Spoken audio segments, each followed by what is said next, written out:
তাদের পেরাদের অধিকার এগুলো আমাদের যদি খরচ বাস্তবায়ন কমিটি কর্তৃক আয়োজিত দশকের সমন্বয়ে উপস্থিত আছেন সরকারি শিক্ষকবৃন্দ।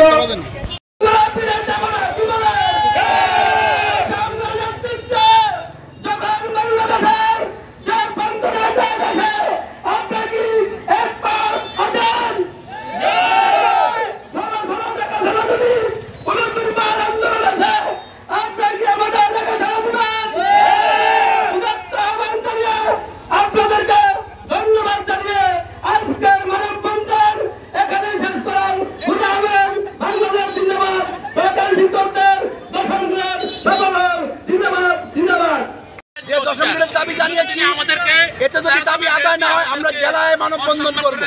জেলা থেকে যদি দাবি আদায় না হয় তাহলে আমরা ঢাকায় সারা বাংলাদেশের সকল সরকারি শিক্ষক মিলে আন্দোলন করে এক দফা এক দাবি দশম গ্রেড বাস্তবায়ন করবই করব।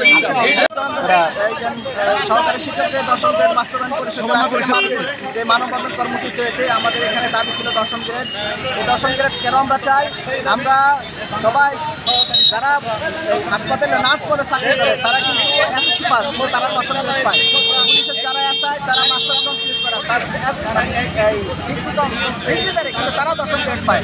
কিন্তু আমরা যারা সরকারি শিক্ষক আমরা সবাই বিভিন্ন বিশ্ববিদ্যালয় থেকে মাস্টার্স কমপ্লিট করা, কিন্তু অথচ আমাদের যেটা আমাদের চরম বৈষম্য, এই বৈষম্য অবসান চাই। এই জন্য আমরা সরকার চাই যে আমাদের দশম গ্রেড দিতে হয়।